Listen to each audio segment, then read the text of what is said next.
अज्ञानाचा गैरफायदा घेऊन त्यांना आमिष दाखवून त्यांच्यावरती जबरदस्ती करून धर्मांतरण करणं हा 100% गुन्हा आहे।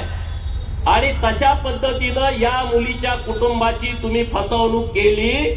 हे हिंदू समाजामध्ये जन्माला आलेली मुलगी, हिंदू पद्धतीनं पूजापाठ करणारी मुलगी, हिंदू धर्माचं काटेकोरपणे पालन करणाऱ्या मुलीचं धर्मांतरण केलेल्या घरामध्ये तुम्ही लग्न लावून देता, ही 100% फसवणूक नाही का?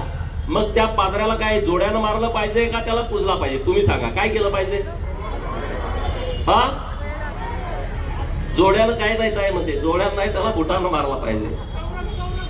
आणि मी भूमिका काय मांडली की आमच्या ऋतुजाला न्याय द्या, तिची ती आत्महत्या नाही आहे। या पादरीनं, तिच्या सासऱ्यानं, तिच्या सासूनं, तिच्या नवऱ्यानं घडवून आणलेली ही हत्या आहे।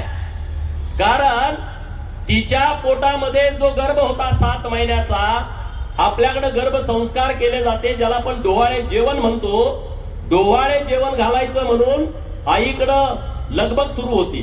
तिचा भाऊ आहे, तिची वहिनी आहे, भावाची मुलं आहेत, तिकडं आनंदी वातावरण होतं की आता आपण डोहाळे जेवण घालायचं।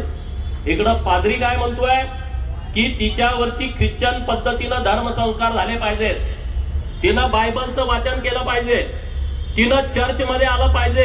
ती मुलगी मानायला तयार नव्हती। जेव्हा वट पौर्णिमेचा सण आला तेव्हा तिला सासूनं सण करू दिला नाही। जेव्हा घरामध्ये संकष्टीचा दिवस असतो तेव्हाही उपवास धरायची, तेव्हाही घरामध्ये मटण आणायचे, एकादशीच्या दिवशी चिकन आणायचं।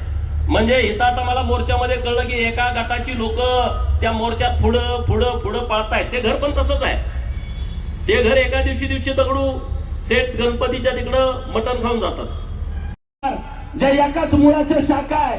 आज आम्ही प्रबोधन करताना सांगतोय की जेव्हा जेव्हा आम्ही स्वतःला हिंदू म्हणून घेतो तेव्हा तेव्हा आम्ही बौद्ध पण आहे, तेव्हा तेव्हा आम्ही जैन पण आहे, आणि तेव्हा तेव्हा आम्ही शीख पण आहे। या आमच्या सगळ्या एका मुळाच्या पसरलेल्या शाखा आहे। बाबासाहेबांनी हाकलून लावले ते पादरी सगळे। मला अभिमान वाटतोय पडळकर साहेबांना कोणी